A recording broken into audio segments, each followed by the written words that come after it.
Welcome to this episode of This Old DAW. On this episode, we'll be exploring a track that I wrote about 3 years ago called A Dream Unfolds that was written purely on a G3 Powerbook. But before we start, the introduction.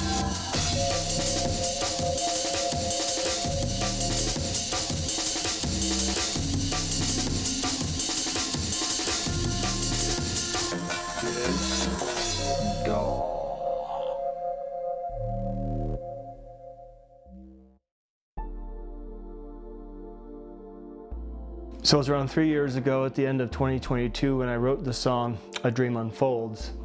And the purpose of the way I wrote this song was I was really curious to see just how far could you push a laptop from 1998 to write a song completely in the box, basically a laptop producing this entire track using, at the time, Logic 4.8, and just seeing how far you could push natively without any external equipment a song on this machine.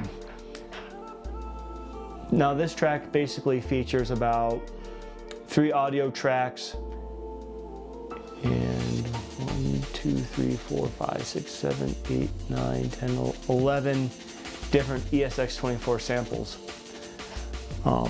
So we're gonna go into the track breakdown on how that was made.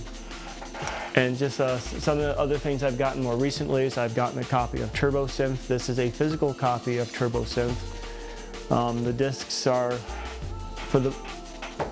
they kind of work, but they also are showing their age. So, got that recently, and that will be its own episode at some point as I spend more time learning the ins and outs of Turbo Synth. There's so much you can do with that program. But going back to our main show, now we'll go into the track breakdown and see what exactly is going on in this track.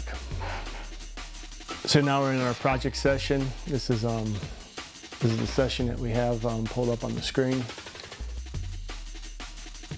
And as I was just stating earlier in the last bit there, we basically have 3 audio rendered tracks. These were just kind of bounced down from some of the other ESX24 elements that were already used in this song.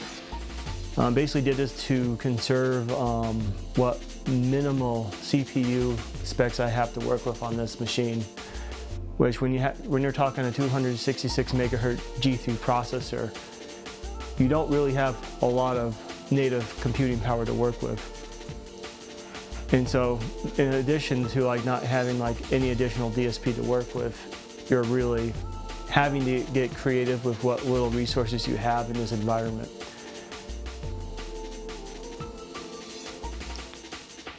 If I recall, as soon as I went past 11 sampler instances, I basically had to start bouncing things down and start pulling from the hard drive, which in this case is actually a solid state drive in this machine. So that's kind of one of the slightly unfair advantages I have in this situation, is having that solid state drive for read-write access speeds. Granted, you're not going to get much gains on a basic pre-ultra ATA device, which is I think about 16 megabytes a second was the theoretical max of that spec. So preview the Amen break. This was the Amen break that we used in the song.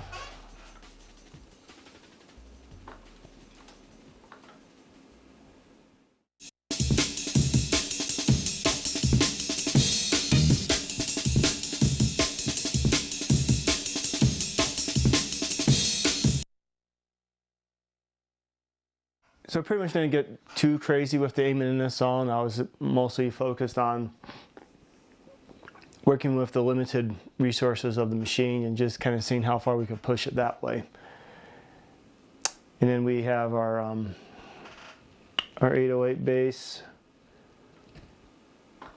Move this up so I can better see what I'm looking at here.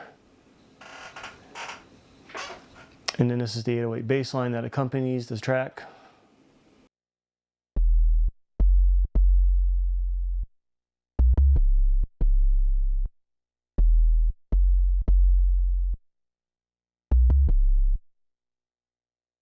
And once again, like individually, these aren't really all that spectacular sounding elements.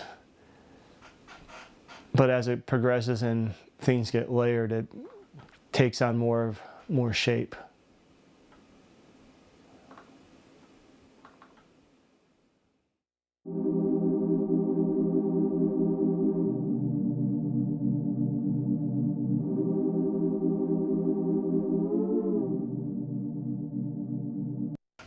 And so something that you'll notice is just playing isolated parts of this track is already pegging the CPU at about 20% or so.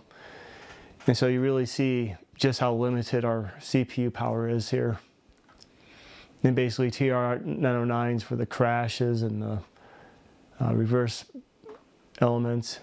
This is one of the main melodies in the track that progresses.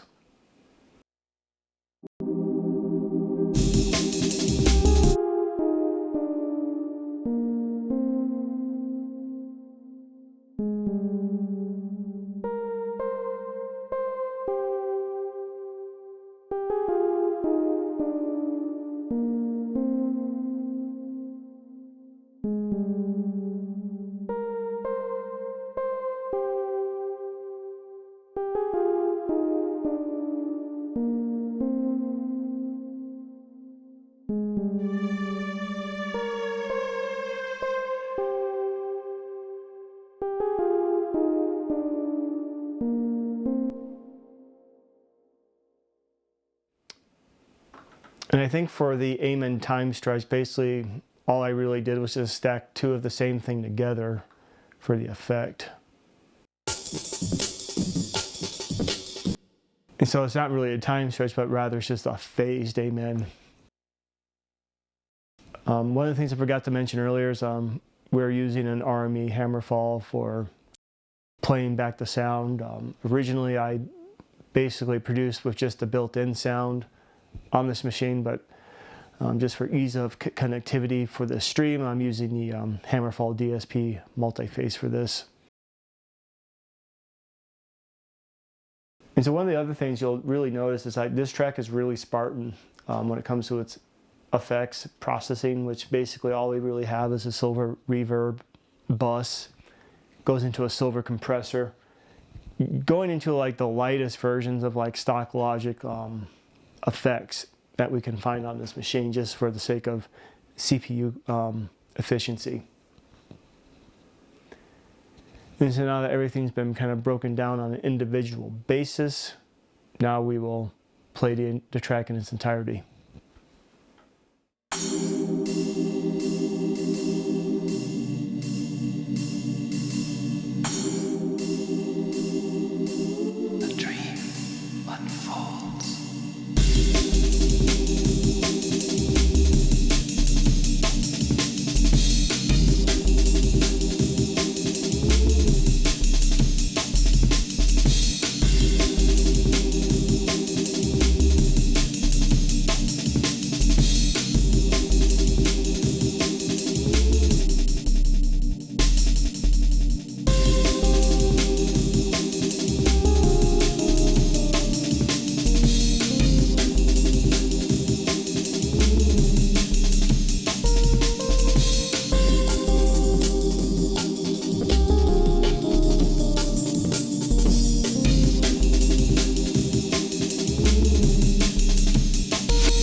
Thanks for joining us on this episode of This Old DAW.